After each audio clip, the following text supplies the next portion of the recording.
Oh gosh, all of a sudden there's something in my eye. Hello, everyone. It's just like you're about to go live. Hi, everyone. Welcome to the Diversities Lit Book Club. We are happy to have you here for our monthly discussion.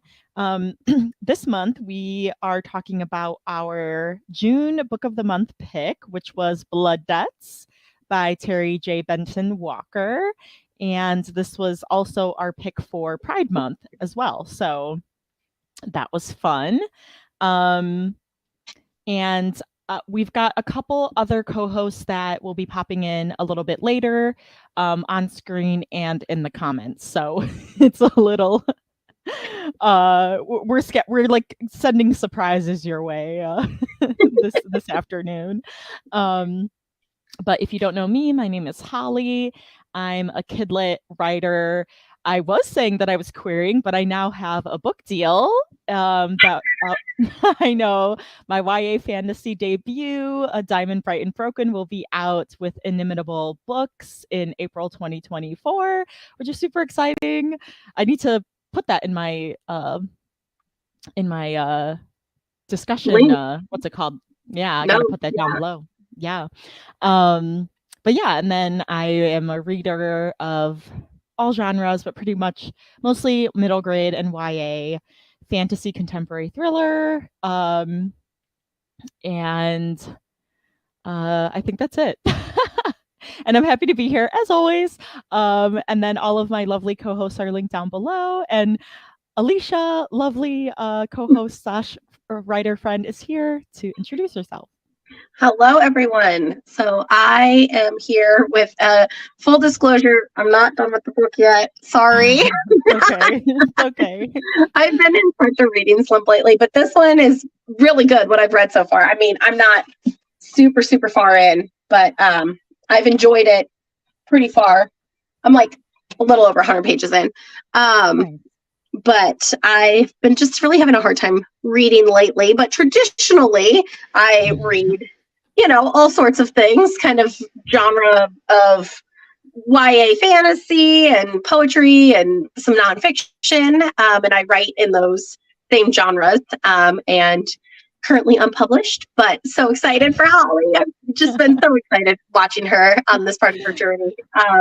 And I'm happy to be here and hope to see our other co-hosts in the comments are popping in and, it's your musical co-hosts today. Yes, no thanks. And you will be published soon, whether it's your poetry or otherwise. I mean, it definitely should be your poetry. So I'll just leave that there.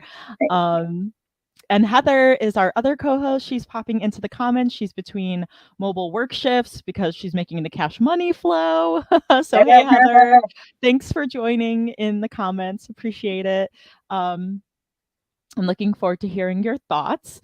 I did finish the book. So our disclaimer, we will be talking spoilers for Blood Debts. So if you're okay with that, you can keep watching. If you would like to know to read what's going to happen first, then finish the book, come back and watch our review.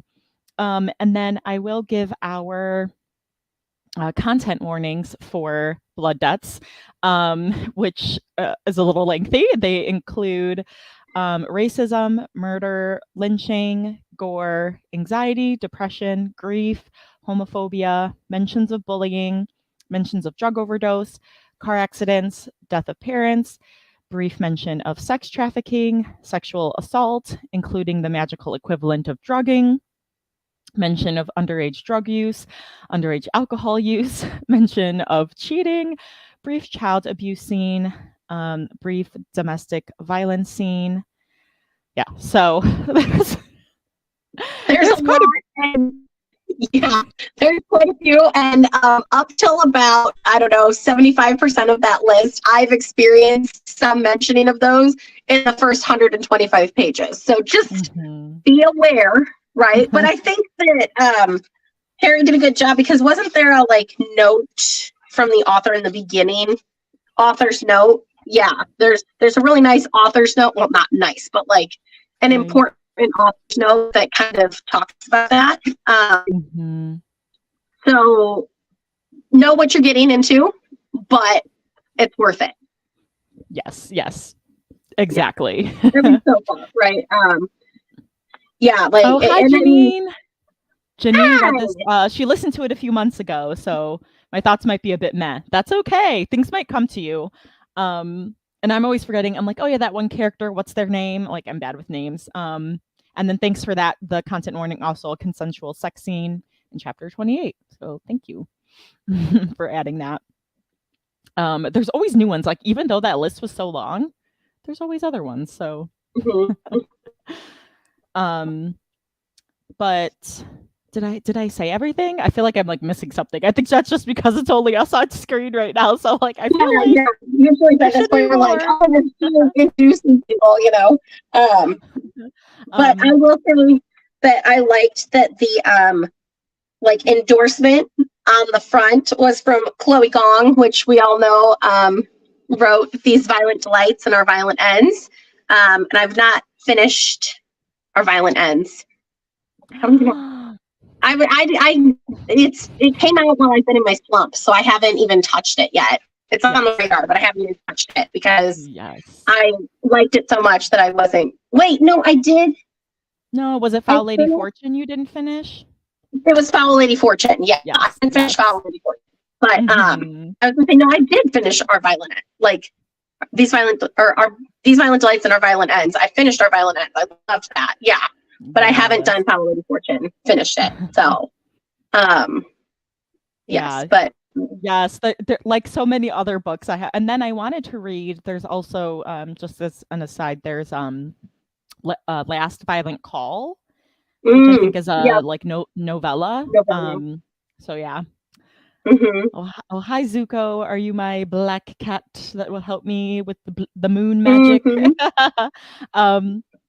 But we do have a lot of really good endorsements on the back. Oh, sorry. I was just going to say, like, from people we've read, even like JL endorses on the back, and Roseanne A. Brown. And did we read Beast with Prey? I don't think we've read that one together. No, it was a book club. It was a poll pick, but we didn't end up going with it. Yeah. But yeah, so several other authors who we have read and enjoyed have also endorsed this. But Holly, what were you going to say? I'm sorry. Oh no, I was just going to say that in the comments too, feel free to share like your general overall thoughts on the book or what you remember about the book. If you did rate it on Goodreads, what you rated it. Yeah, so all of that. So for me, since I finished the book and it started off pretty strong for me, and like I always kind of like have a rating in my mind while I'm reading it. And I was like, all right, this is, like a 4.5, pretty strong. But as I kept reading, it unfortunately what was going down for me. And it was because the plot for me got really confusing, and like there were just a lot of names of people, and even in the beginning there's this little family tree with all these different names, and there were some people that like weren't on here. So then I was like, well, who is this person? Because there were a couple like points of view that were introduced like past the halfway mark in the book. And so I was like, did we really need this person? Who is this person? Am I supposed to know who they are? So I just it's not just one family tree. There's several. Yeah, right? And there was still so there was like Zachary. That's a point of view that came up, and I'm like, who is this person? Am I supposed to know who he is? And I was like, I wasn't really feeling the added point of view. But yeah, I remember I was like Zachary Kingston, who is that? I'm so confused, like with all the names and lineages. So I guess like, yeah, and there was like Christina is like the main character, but that, right? Christina, is it Christina? Or Christine? Yeah, well, or no, it's Christina, but then there's a Christine, and I was like, really? Did you have to do that? Like, there's so many names, and you had to like name someone so close. So it was just for me, it was just kind of it just got hard to follow. And I was like reading the physical book, but I could only imagine how much more confused I would be if I was listening to the audiobook, just because if there's so many different names and characters mentioned in the book and so many different points of view, then I would just be like, I don't even know who's talking right now. But I think like I really liked the concept, and I really loved like Chris and Clem. Like I loved their characters and their like character arcs, with Chris trying to evolve, like with just being like, I'm not using magic anymore, and evolving with that. And then just the whole mystery of like what's going on with the voodoo doll and who's trying to like I liked the idea of like the mystery and the murder mystery and everything that was kind of underlying the fantasy. I always love kind of like the like mystery and thriller subgenres within fantasy, so I really did enjoy that. But it just got more convoluted for me, where I couldn't follow it, and that, oh, like Heather said, pulled me out of the story. Yeah, because it just yeah, I just got confused, and then I kind of like it made me care less, because I was like, I don't know who this is, so whatever. So like I really enjoyed Clem and Chris's points of view. But it was hard for me. So I did give it a 3.5 out of 5 stars. So can I ask a question? Wow. Yes. Okay. So you say it's Chris's story. She's the main character. But the first viewpoint we get is from Clem. So what was it that made you say that Chris was more the main character? Is it more about her arc? Well, like Chris and Clem are both they're both the main characters. Yeah. Oh, I was just saying. Hi, Vanessa. Hey. Nice. Hey. Hello. Hey. Is it just us three? Yes. Yeah. Heather's in the comments. Okay. Yeah. So Vanessa's our other co-host. Since she just popped in, I'll let her introduce herself, and then we'll get to continuing our discussion. And I see lots of people are putting in their thoughts, so we'll get to those as well. Okay. Yeah. So hi, I'm Vanessa. Vanessa Marie on all my platforms. What was I going to say? I'm a YA fantasy, paranormal, and horror writer, diversity reader, and book publisher. And yeah, I literally just finished this. So that's why I'm not done, so you're fine. You beat me. I'm not done. Yeah, I was like, I'm going to be a little late because I was like 20 pages left. And I was like, I just need to finish this and see how it all ends. Yes. You pulled the end. You pulled what I did last time with Warrior Girl on Earth. I finished it like 6 minutes before we went live. Yeah. I'll hop off here in a few minutes and you guys can talk the rest of the spoilers, because I think this is one I probably am going to finish. I don't always feel that way when what? How far did you get? Oh, I'm only like 125 pages in. I'm not that far in.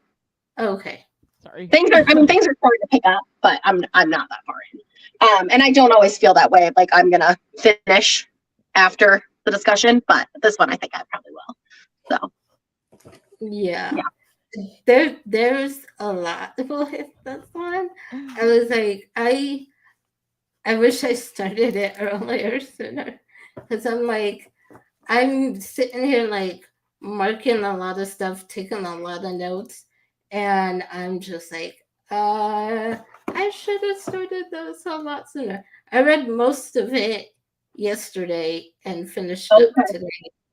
Yeah, I read the first chapter earlier this week, and that's when I realized, oh crap, there's a lot of notes because just in the first chapter, I took a lot of notes. And then I was like, I probably should have started earlier. And I had planned to read every day during the week, but I got so behind on other stuff that I couldn't. And I had to like binge it yesterday. But yeah, I read like up to like 250 yesterday and then finished this morning. Nice. Well, because it's almost a 400 pager, right? Which it doesn't seem like when I hold it, it doesn't feel like it's quite that many. Like, right. But then I get into like looking at the page count. I'm like, shoot, like that's almost a 400 page book. Yeah. That didn't feel like 400. No. So really quickly, Vanessa, I'll just say my thoughts, and then we'll go to the comments, and then we'll hear what you and Alicia thought. But the short end was just that, like, I really liked Clem and Chris's points of view, but like some of the other added points of view and just all of the names and the lineages, and I just got really confused. So that like kind of pulled me out of the story because I just like, I was like, am I supposed to know who Zachary Kingston is? And I'm going back and his name's not like in any of the family trees at the beginning. And so then I'm just like going through my notes. Did I mention him at all? So I was like, why are we getting his point of view at like after the halfway point? So it was just like, it was just a little hard for me with the format of that. But Janine listened to the audiobook and read it a couple months ago. So Janine rated it 7 out of 10. It was intriguing and loved the characters and magic and the NOLA setting, which I did love. But there were a bunch of little nitpicks that brought it down a couple points. And you didn't get the family tree, yeah, because it wasn't in the audiobook. Oh, yeah. One major problem for me was that it spent too much time in foreshadowing land and plot points that are being saved for future books, mostly Clemens. I didn't get too lost on the characters, but I think the performances are really good. That's really good. Did they have different, like they all had their different voices, like voice actors? Okay, that's awesome. That's good to know, because that's what I was thinking as like, I felt like if I listened to the audiobook, then I would be even more confused because I wouldn't be able to read and see their names. So it would kind of go past me. I wonder how they would do a family tree in an audiobook. I guess they would just say like family tree, like this person married this person and their children were these people, and like it should be like download this like supplementary reading material. Like they should have that, but I don't think they do that. I don't listen to enough audiobooks to even know how they would start approaching that. You know what I mean? Like, right. I don't know. Well, some audiobooks do say like it comes with an accompaniment of like download a PDF or whatever for that accompanies the book. But I don't think it'd be that hard to just be like, okay, Beaumont family, Isaac Beaumont, date of birth, date of death, he married Evelyn Jones Beaumont. Yes. So they could have done that. So Heather did listen to the audiobook. Overall, it was good, but I struggled a bit through. They had different voices for all the POVs, so that helped. But I think there was too much going on in the story, and it pulled me out several times. Makes sense. I will say that I felt like even in the chapters, though, that the characters, like even if I hadn't had the character heading like at the start of their chapters, I think I would have known their different voices right away. So I think Terry did a really good job differentiating, at least with the ones I've read so far. And I've only read Clem and Chris and Valentina so far. Those are the only 3 I've come across. But I did feel like they were all very distinct, even from like the first sentence. Like, you know, it's like, oh, okay. So like tone changed, style changed throughout. But yeah, so I felt like if he had just stick to those, that would be fine, because then for Valentina, we're getting a little bit of the, you know, quote unquote villain side, you know, but then with those other added ones, I didn't really think that those were necessary. Yeah. Hi, Angel Faye. Good to catch your YouTube stream. Happy to have you here. Same as you, Holly. I didn't think the other point of views were really necessary. And I was like, okay, but why are we getting Zach now? And I thought it was just, when I first started it, I thought it was just going to be Clem and Chris's point of view. And then we got Valentina in the third chapter, and I was like, oh, okay. Which, I mean, I didn't really care for Valentina's chapters either, but I was like, it's fine. But then later on, you get Zach in, I think he has like 2 or 3 chapter point of views, and then at the very end, Jean Louise, yeah. And I get Jean Louise at the end, being the epilogue, but at the same time, like I think it was Janine who said it's more of a setup for what's to come. With Clem's story, which I'm interested in. Now that I've finished, I'm interested to see what happens, and I do want more of Clem's story and what's going to happen with him. Yeah, for sure. So a little bit of a cliffhanger, but one that you're interested in following through with. Yeah. Okay, cool. Has anybody read anything else by Terry? I think this is his debut. Okay. Yeah. Oh, yeah, I just read, I write fiction for adults, young adults, and children, but this is his first novel. But can we also talk about how it says when he's not writing, he can be found game, eating ice cream, or both? And I'm like, yes, this is a man after my own heart. And how his Insta title is something like, what is it, like Ice Cream Overlord or something? Ice Cream Vice Lord, yes. Like that's like the perfect combination. I love that. When I was trying to tag him, I'm like, that's why I was like, okay, let me put his @ tag, and then also because I'm like, oh, like congrats to our Book of the Month pick, Blood Debts by, and I'm like, I can't just say Ice Cream Vice Lord, so I like did the @ Ice Cream Vice Lord, and then also wrote out his name so that people aren't like, who is this author? It's so funny. It's so funny. I love it. It's like this person loves ice cream the same way I love ice cream. Let's get it, Terry. Heather didn't officially rate it. I would also give it a 3.5. Vanessa, did you rate it? You're like specifically anything? Yeah. I mean, I'm still kind of thinking about it, but as I was finishing it up, I was like, it probably, I'm somewhere between 3.5 and 4. Okay. Okay.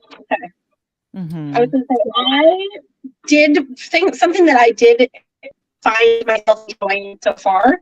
I really liked all the description, and I liked, how to put this, like the tone that each character got. So I guess like the characterization, the way that Terry uses the language just to like make it so distinct so quickly for us.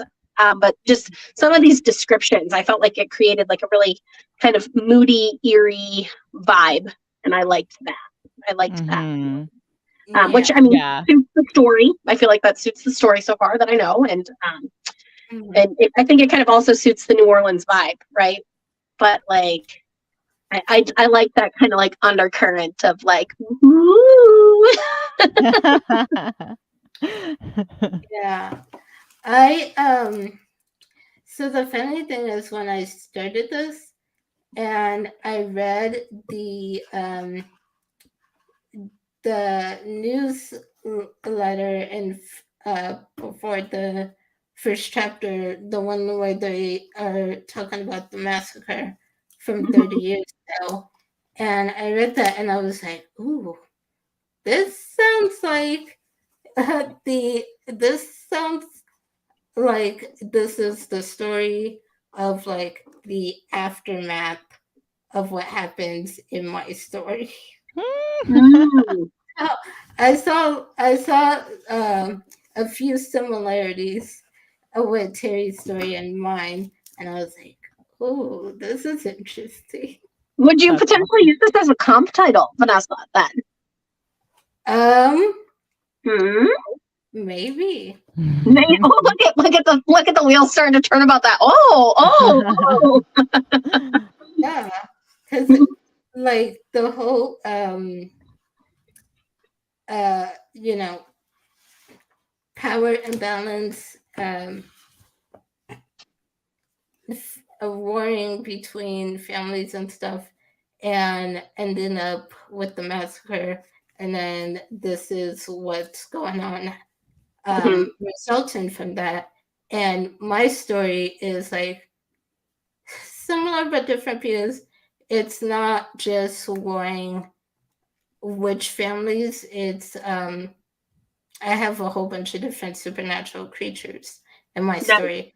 So it's warring between different supernatural creatures trying to get power, which leads to big battle. And that's all I'll say. Love that. I love that.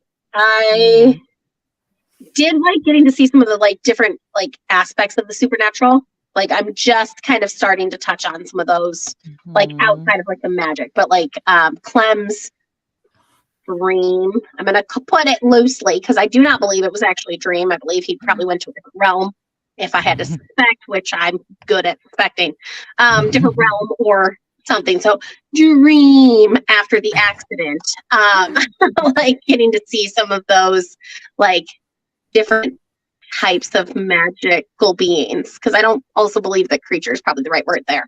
But it was cool to get to see some of those things starting to play out. And I think that some of those things were very interesting. Do you guys have any thoughts about why Terry picked so many different points of view if you felt like they were pulling you out so much, particularly those ones that get added later? Do you get valuable information from them? Honestly, I'm not entirely sure. Like Janine said, I'm suspecting it's gonna have something to do with, setting up for whatever's to come after this. Yeah. Clem's story. Because Zach was part of Clem's story. Like he was the one that his dad, I think it was the one who or Zach was the kid that Clem had issues with. That's right. I was like, no, I thought I heard his name, and then I was saying that, and I was like, but I couldn't place where, and I was like, no, that's like as soon as you said that, Vanessa, it clicked in. So Zach is the one that Clem was bullied by. Yeah. That he beat up. That he beat up. Yeah. Okay. So he's the homophobic kid that Clem beat up, and his dad had this thing with Ursula. Right. With, and I don't know if you're at that part with what happens to his dad. No, I'm not there yet, but I can hop on if you guys want to talk about that. I was gonna say I knew there was like that his dad owned the bar where their dad was when he died. So right, like what's his name? What's the dad's name? David. Okay, so yeah, but yeah, so all interconnected there. But overall, I enjoyed it so far. I'm probably gonna finish it, and I'll pop back in later and add comments as I go. I'll be interested to see your thoughts on the rest of the story. Yeah, so. I think you'll definitely, Alicia, you'll definitely predict a lot of what's going to happen. I do have a prediction right now of where I'm at. Yeah. And I don't know. I don't know if I should say it and then get off. I definitely predict what's going to happen because that was the one thing that, again, another reason why I had to knock some points off because I was like, I predicted this since chapter 1, and I was hoping that because I predicted it so early that I would be wrong. There would be another twist, but no. Okay. Well, I was gonna say, I've got some predictions, but okay. I like predicting things, but I do like it more when I'm surprised because I find like I predict things way often. So I like it when I'm wrong or when I it's better if you're wrong. Well, I don't want to say that as an 8 on the Enneagram. I don't like being wrong that much, but I like being surprised with it. Let's put it that way. True. So this one was one that I thought was pretty obvious and pretty on the nose with what was gonna happen at the end. Okay. So yeah. All right. Well, I will pop off, and hopefully Heather will be able to stay in the comments and enjoy talking with you ladies again, as always. And I apologize that I'm just kind of in a slump. No, you're okay. Don't apologize. I wasn't sure if I would finish either. I was nervous about that.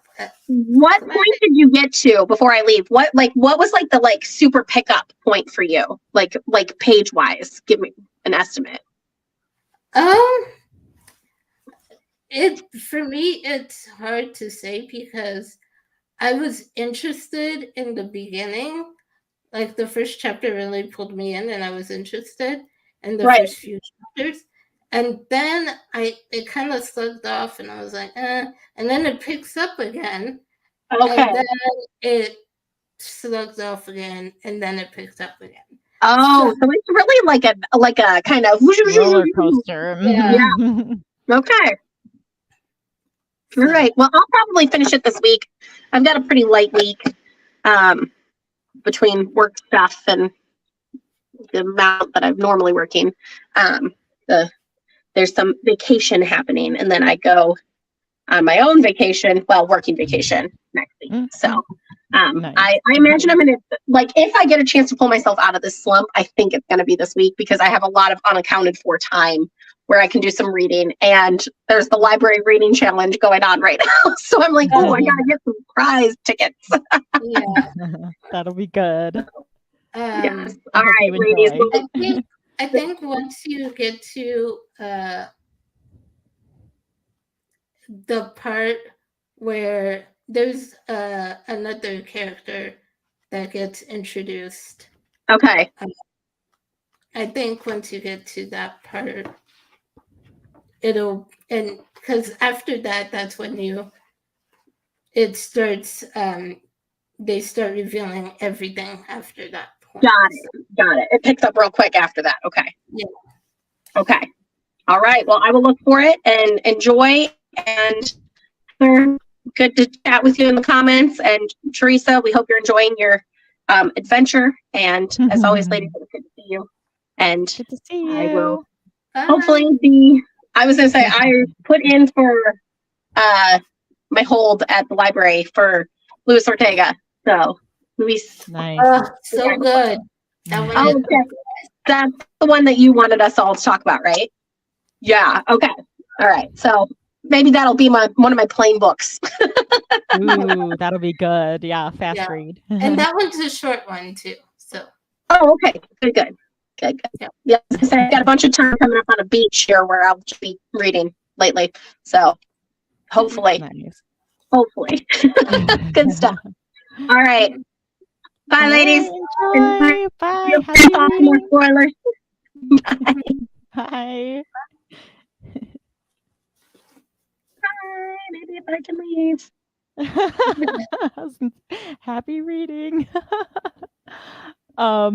Janine was lovely and gave us all of the deets on the voice actors or the narrators, which is cool. So Zeno Robinson is Hawks in My Hero Academia, and I love that show. Also in the new Digimon anime series, which is cool. Janice Abbott Pratt also narrated the Raybearer duology, Legendborn, among others. Oh, that's awesome. I didn't read Raybearer, but we're Legendborn. Legendborn was one of our book club picks, so that's cool. And just like Heather, I love Bonnie Turpin. So good. I was like, everyone loves the Bonnie Turpin, and like the director at my library. We talk sometimes, and I would tell her some of the books I'm reading, and she is like, she asked me one time, "Is it Bonnie Turpin?" Because she'll read anything that's Bonnie Turpin. Yes, yeah. It's like auto, like, oh, I'm gonna enjoy this book because she's narrating it. Torian Brackett, third person males, and some of the quotes at the start of parts. Oh, okay. So he narrated some of the quotes and other things. Cool. I did like the whole thing about the moon water video that one of the characters did, the one that was crossed and trapped in her mind. Yeah, That was actually creepy. Yes. that was cool. That was really cool. And a 5-book series. Whoa. Wow. That's crazy. I would have thought like, oh, this will be a duology or something like that. Yeah. I thought this was going to be a standalone until the end. Me and too. Then I was like, oh, so there might be another one. Right. So what? 5 though. I did not realize there would be 5. Right, that's why I've thrown in so many different points of view and characters. I'm like Heather and bad at predicting things. Did you predict anything from this one? So I knew right away. I was like, Oz is like shady. Yeah. Oz is so shady. He's not going to be like, oh, it turns out he's great.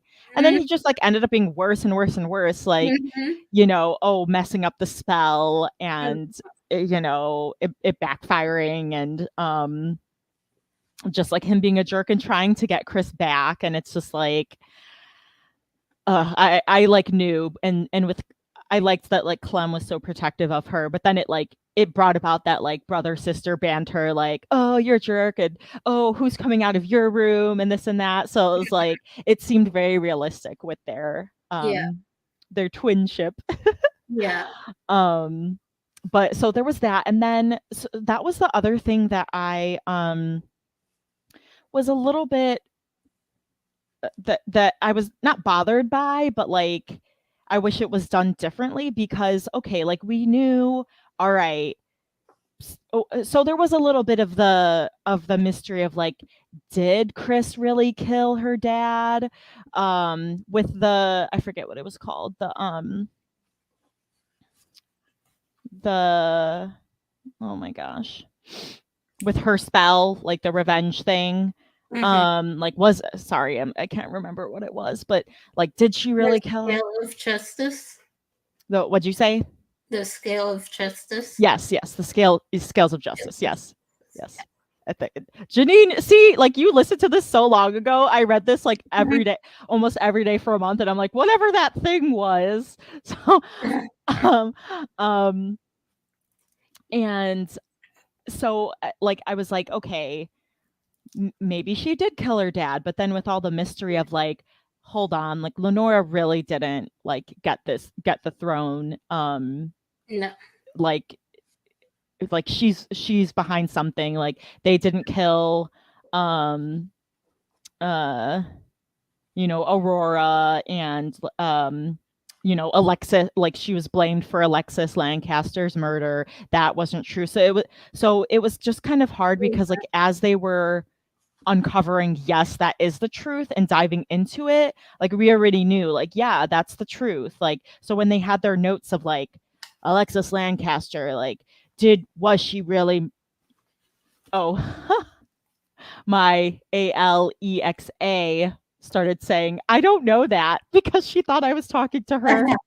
Mine lit up for a second when you said her name. Miss Lancaster that was murdered. I'll just say that. So it was just kind of like I felt like it slowed the pace down because they were kind of like uncovering things that like we just already knew. So it was kind of like, okay, like can we find out like how exactly she was murdered, as opposed to them being like, yes, our family was framed, yes, we really should be the throne. Like Chris is like, yes, I should be the heiress, like my mom should be the queen. It was kind of just like, yeah, we kind of figured that out. Like, so it just, I think that was where I got pulled out too, because I was like, well, yeah, we came up with this a long time ago, like, or I assumed this, I guess. And I couldn't imagine it being like, oh no, they really did kill Miss Lancaster and no one was behind anything. So it just like it kind of seemed predictable in that sense, where it was like, I don't know if I'm making sense. I'm kind of spewing nonsense, but no, it does. Yeah. I was like, yeah, all of that.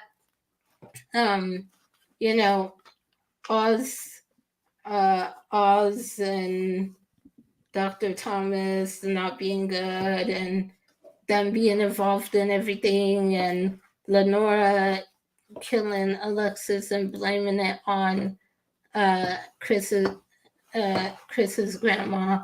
I was like, we pretty much got all that from the beginning. That's nothing new or surprising.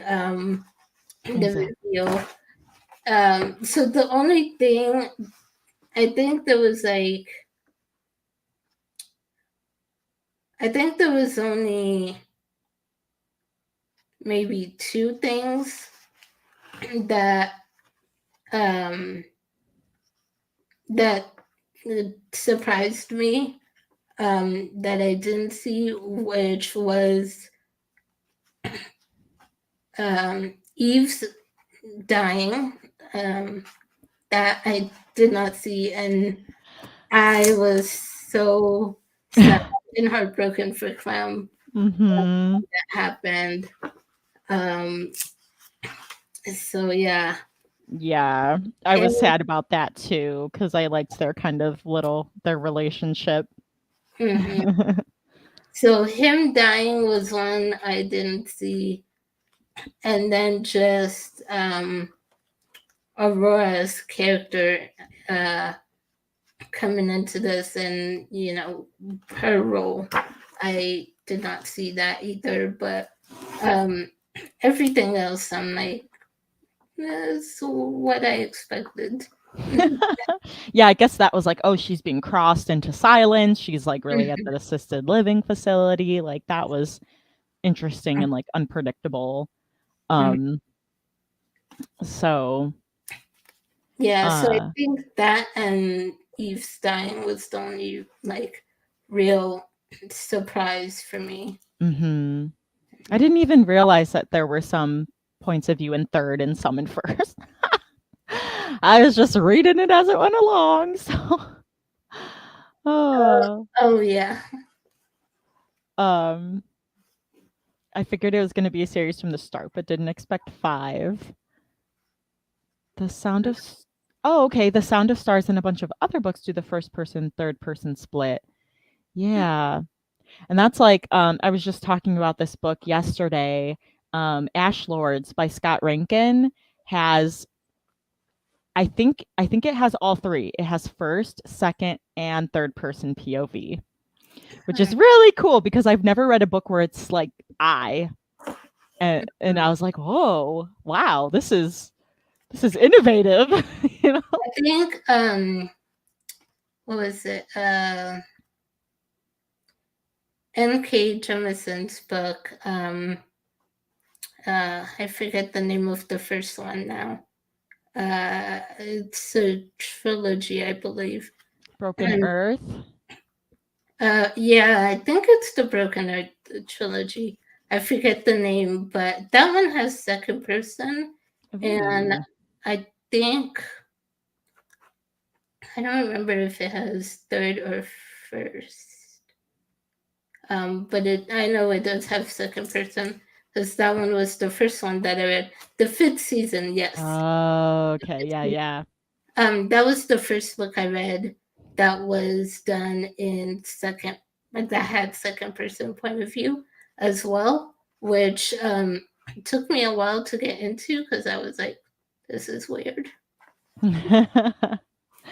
Yeah, we need to read something by N.K. Jemisin, but I think her books are longer, so I'm like, I try to even there's like lots of books I want to read or like choose for the poll, but I'm like, this is like 450, 500, 700 pages. Like this might be hard for some people to try to get through in a month, and I don't want to be mean, so maybe we should have one that we were like, we're gonna split this in 2 months and read the first half this month and the second half the next.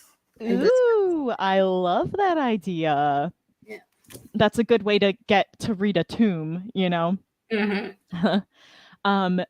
This is so shocking because I was like, yeah, this is like 1920s, but 2019?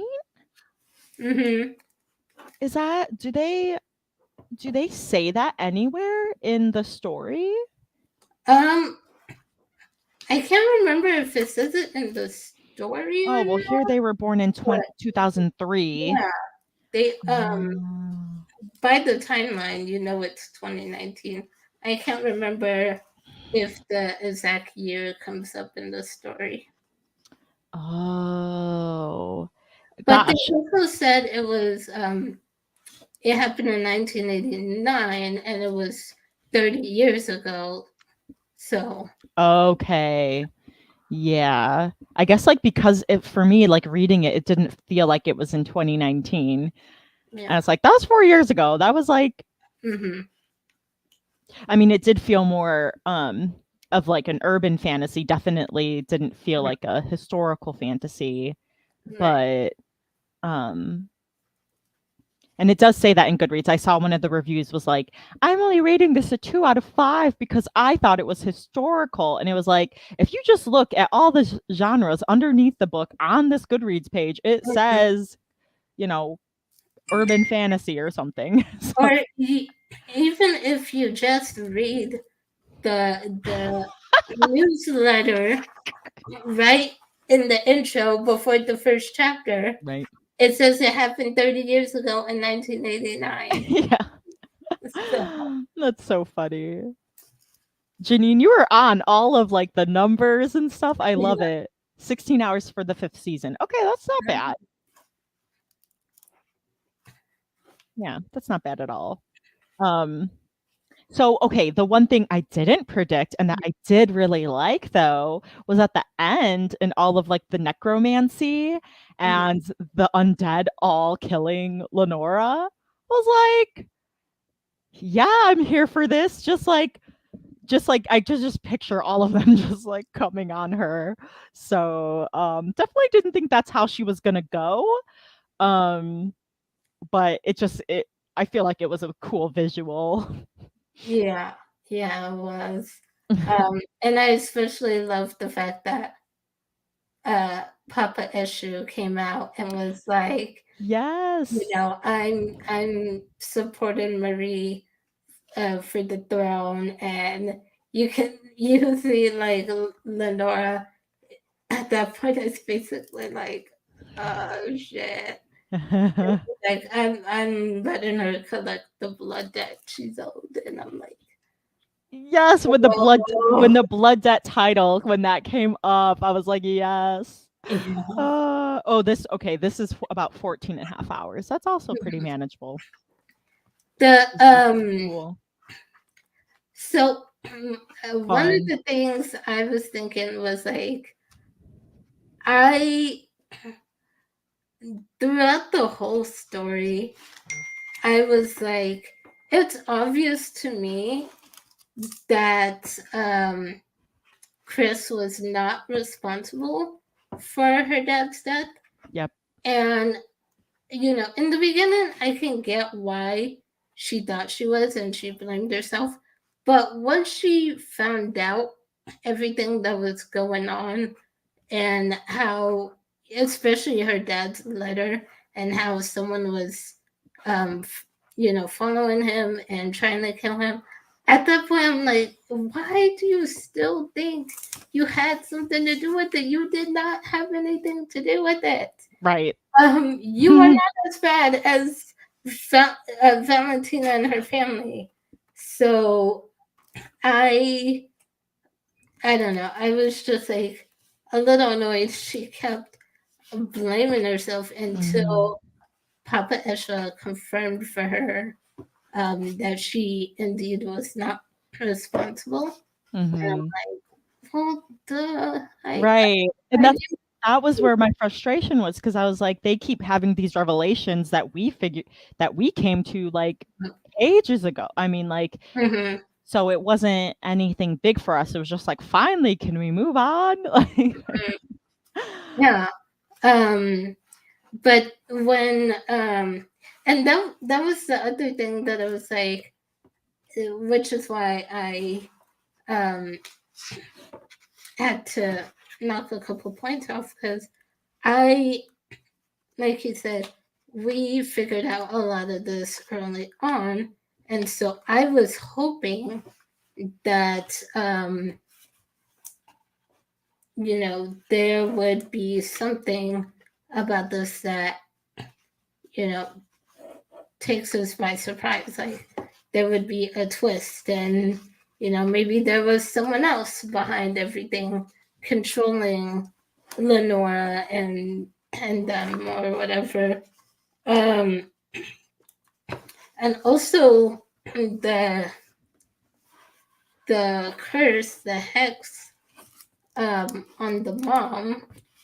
That was something I was like, that part of the storyline kind of ended really quickly once they found the hex doll, and I was like, I thought that would have lasted longer and been like a bigger part of the book, and the mystery would have been just like who's trying to kill their mom, and like there would have been, I don't know, more done with that.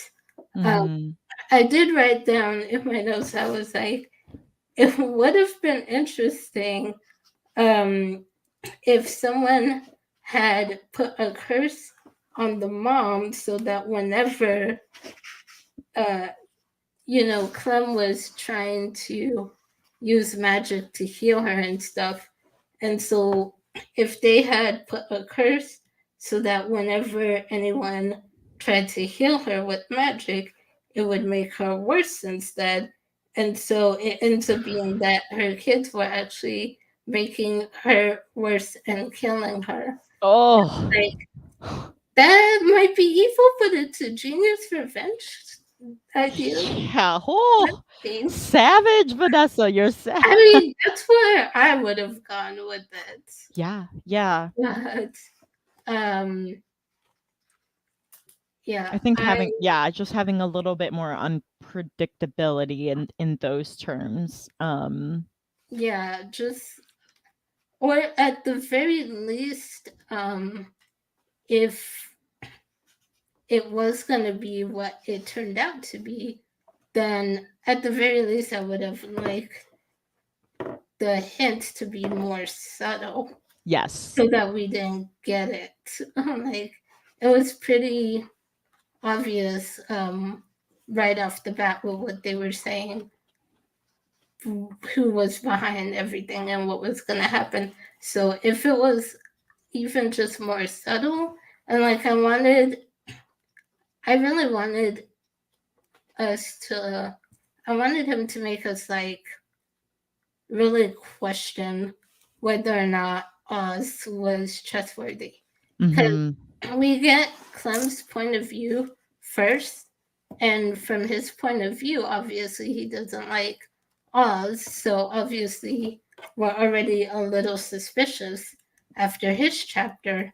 Yep. And then we get Chris, but since I got Clem first, I'm still a little bit suspicious of Oz. I'm still like, especially after they said he was talking to Dr. Thomas, and I was like, he's talking to Dr. Thomas, why? Mm-hmm. And then when they mentioned that their mom has been getting worse, even under Dr. Thomas's care, and I'm like, because he's doing it, he did it. Mm-hmm. And the fact that Oz is talking to him, I'm like, they're in it together, obviously. But so I just wanted it to be more. I wanted there to be more of a questioning, like seeing Oz do stuff that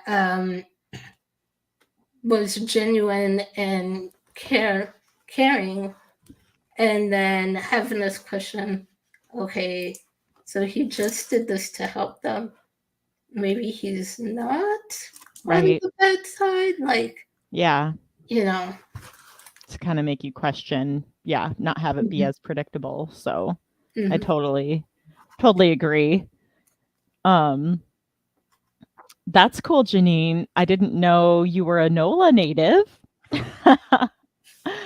So that's fun. And Blood Justice is the title of the sequel. We're book 2 out of 5. Nice. And the DuPont twins, I love it. It's funny that we listened to Warrior Girl Unearthed that had twins, and now we listen to Blood Debts that had twins. I do think this, even though like they, butted heads more than like Heather and I do, like I felt like their twin relationship was realistic in that sense. And of course I can't relate to like fraternal twins, but it seemed pretty realistic. Heather said the thing I struggle with listening to the audiobook while driving to and from work is that I don't take many notes. Yeah, that's the problem too with me. So that's why I've been trying to read them, because I'm like, I'm already bad with names and stuff. So if I don't, it's gonna be even worse. I had to start taking less notes as I went on, because I was like, okay, if I keep stopping to take notes, I'm not gonna finish this in time. That's why I wish I had started earlier, because I'm like, I didn't know I would be taking this many notes. Yeah. I know, I wrote so much. I'm almost done with my notebook, and then I can start another one. I've gone through so many of the notebooks that we as writers hoard, because I take notes for the book club, so it's great. Okay, we need to read something with twins that do get along. Okay, so we'll be on the lookout for that. Angel Faye said, the rewrite of my first novel is coming so amazingly. I also created my book cover and love it. That sounds great. Are you gonna self-publish? That sounds awesome.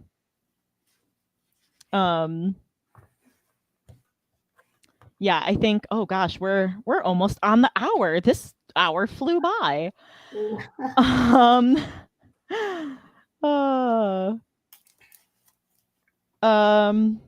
guess, is there any quotes or anything else that people want to say? 2 quotes near the end for me. Of course, it was the Blood Debts one on page 347. I'm finally calling in Lenora Savant's Blood Debts, and in 3 days, I intend to collect. I was like, woo! Like fire! And then the Martin Luther King Jr. quote at the start of part 3 that said, a riot is the language of the unheard. And I was like, say no more. Well, say more. Yeah. Also, I did want to talk about real quick the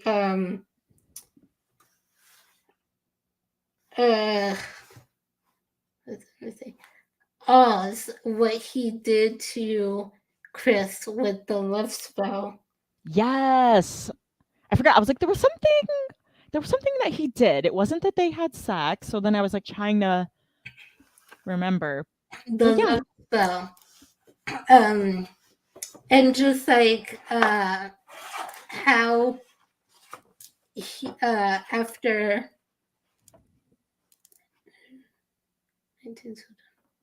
Oh, maybe. What was I gonna say? love spell. Yeah. And just like everything with Chris and like her telling him he raped her and stuff. And I was thinking about it. I was thinking about how like because I've been rewatching the Vampire Diaries, season 1 of Vampire Diaries, and it just reminded me of, you know, with Vampire Diaries, how like, I don't know if anyone here watching has seen the show, but Catherine, who's a vampire, had used compulsion on Stefan when he was a human to be with them. And it just reminded me of that. And I'm just like, this needs to be talked about more in a, like, especially with what am I trying to think? Especially with stories from that have a supernatural component. Because, you know, whether it's a love spell or a compulsion or whatever, like Chris said, that's no better than slipping a drug in her drink. Yeah, exactly. Yeah, is that the, and that's the content warning of the like, the sexual assault, including the magical equivalent of drugging. So I didn't realize that's where that kind of came into play. Yeah, and then it was really, that was from Valentina, correct? The spell? Or was that the spell where he messed up the accident? And I thought the one from Valentina was the one he messed up, where it backfired on him. Yeah, okay, that was the one from Valentina. Yeah, I don't think the love spell was from her. Okay, that's true. That's right. But he was pretty upset when he left for Chris. So. That's why, you know, like Chris was smart in the way that like she didn't, you know, take things further with him, and like, yes, she was kind of blind to like Oz's faults and didn't listen to Clem at first. Like eventually she found out, and it wasn't like she was like, oh yeah, I'm still going to be with you, I forgive you, or something like that. So she definitely like had her strength and street smarts too, you know.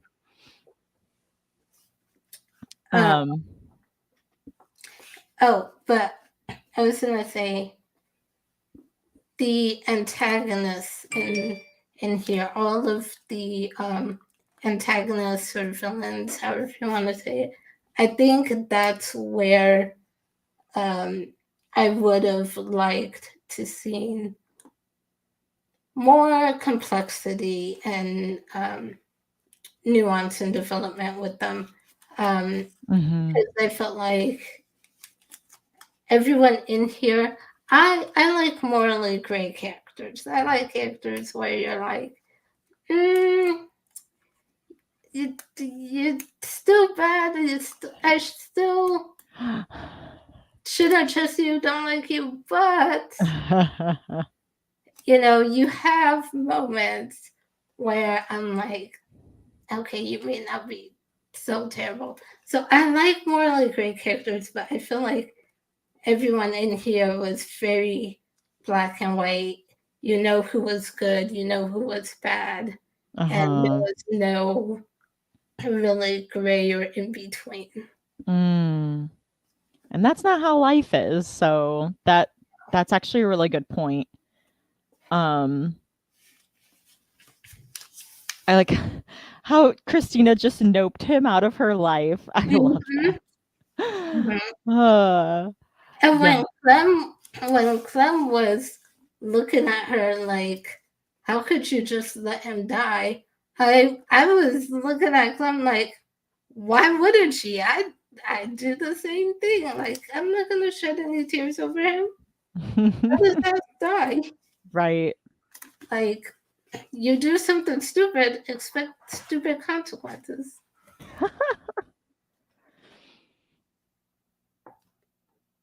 Yeah, and this is a good point because Heather was saying the romance seemed forced, but it was because of the love spell. So maybe, there were things in it like, oh, don't listen to don't listen to reason, aka Clem. And even Odessa, because Odessa warned her in the beginning about him as well. That's true. That's true. Yeah. So I mean, I think for me there were like, good parts, but overall I felt like it could have been stronger. For me, I don't think that I'm going to pick up the sequel just because there's so many other books to read. So, but unless I hear like miraculous, amazing things about it. Well, I will be picking up the sequel, so I'll let you know. Yeah, let me know. Let me know. Because I want to see where this is going to go, especially for Clem. And, this wasn't as strong as I'd hoped. And it is still his debut one, so I can understand. I do like a lot of it. Just wanted it to be a bit stronger, but I'm interested to see where things go, especially with Clem. And so I'll pick up the sequel and let you know. Sounds good. When is it coming out? Does anyone know? Good question. Let me see. Blood Justice. Oh, there's lots of Blood Justices here. Okay, let me put up Blood Debts. Okay. Or just you can go to Blood Debts and oh, here we go. Publication 2020 April 2024. My debut month. Yay, cool. Yay. And there you go. You wanted a story with positive twin relationship. So I will say this one though, after reading Blood Debts and finishing it really made me want to pick up another book on my shelf that I've had for a while on my shelf and been meaning to go through it but haven't yet. And it's nonfiction and I got it for research for my book, but I'm excited for this.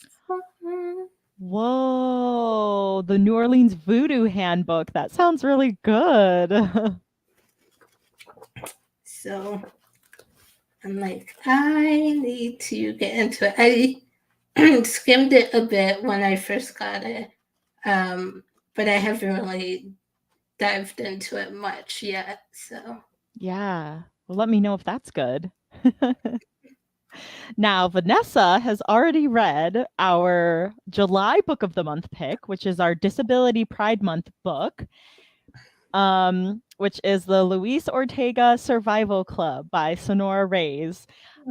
Reread their book, The Lesbiana's Guide to Catholic School, last June for Pride Month. And that was my favorite book of last year. So I'm super excited that this one for July. I started it. It's really good. And I could see it being a super fast read because with it being so short, it's only you only have to read 10 pages a day to finish it in the month. And I read the 10 pages yesterday and I was like, that's it? I'm done for the day? I want to read more. So, which is a very good sign. So we'll probably read this really quickly. Now, oh yeah, okay, Heather said let us know how that ends up being.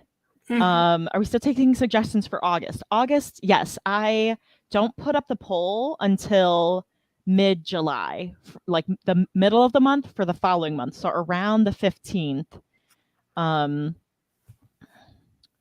be posting the book club. I should do DIL poll. Okay. Around the 15th. Sometimes I do like a day or two before or after, just depending on how busy things are. But Zara got moved up a month to the start of August. Wait, what's Zara? That sounds really good. Oh my goodness. That cover is beautiful. What is Zara? It's Sailor Moon meets Cinder in Guardians of Dawn, Zara, the start of a new richly imagined fantasy series. Young adult high fantasy, mythology, Asian literature. That sounds great. It does sound interesting. Okay, I need to make sure that is in our August picks. Oh yeah, so it's coming out August 1st. Ooh. Cool. So yeah, I'm just gonna write it in my. I've got like a more updated kind of poll in here. August. Zara. That just looks really good. Thank you for the reminder. But yes, still, if you guys see any books that you like, even if it's not coming out until next year, I put I can't spell. Come on, Z. Okay, here we go. I put little bookshelves within our to read bookshelf on Goodreads, so I can save it for like 2024 releases or 2025 releases. So feel free to keep adding things that you see, and I'll add it to the bookshelf. Zara. Yeah. Yeah, I'm looking at it now. The cover is really cool. Yes. And it's been forever since I've seen Sailor Moon, so I'm like, ooh, Sailor Moon. Oh, okay. So I already have 2 that are August releases. Shoot, this is the end of August. I feed her to the beast, and the beast is me. Oh, that sounds so good. Okay, maybe that'll be a good October one. Or October. What's that one? Yeah, horror. Young adult fantasy, queer. Ace of Spades meets House of Hollow in this villain origin story. Ooh, I love villain origin stories. Slow burn horror. Oh my gosh. What's the name of that one? That's I Feed Her to the Beast, and the beast is me. Oh, that's the title? Yeah, sounds so cool. Okay. Oh my gosh, sorry. I'm looking at stuff for August. I'm getting distracted. No, Janine, no. Oh yes, House of Marion. Oh my gosh, you're giving me all of the good things. Sarah. I think I spelled Marion wrong. Oh shoot, how do I? Oh, it's by JL. Oh, 2 N's. Yes. Oh my gosh, the things she's been sharing have looked really good too. I still have to read. I got her middle grade book, but I still need to read that. I still need to read it too. Did you say that was a September release? This Marion, House of Marion. Here, I'll just save it. I'll just save it to read. Oh no, it's August. Okay, shoot. Okay, let me change that. Okay, I'm excited. I'm excited about all these. It's gonna be so hard to decide. No. Oh. Put them all on the same month. Oh, you got an art copy. Oh, awesome. Yes. Ooh. Okay, September. Okay, got it. House of Marion has a cool cover. Mm-hmm. Yeah, so I'm trying to finish my audiobook because I keep getting A Taste of Magic on the Libby app. And I'm like, no, I can't. I keep like skipping it, like send it to me in 2 weeks, send it to me in 2 weeks, because I need to finish my audiobook. But anyways, I really want to read A Taste of Magic. I haven't been reading a lot of middle grade lately, but I've been getting a middle grade itch, so I need that, Put it on the bowl. Yes. Oh, and Ashes of Gold was really good. I thought it was a good sequel, and was a strong sequel to Wings of Ebony. So I still need to read Ashes of Gold as well. Yes, I'll put that, and I'll put this for a September option. So, as well as the sequel to Witchlings, which I got, but I haven't read yet. So many books.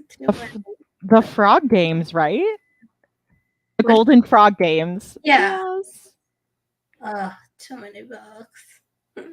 Oh wait, that's already out. Oh, it's out. I have it. I just haven't read it yet. My heart, I can't take it. No. Okay. Diversity is Lit gives us so many good books to read, and then also too many good books to read. Yeah. So anyways, okay, I'll wrap up because we've been on a while. I'm sorry guys, but we got some good options.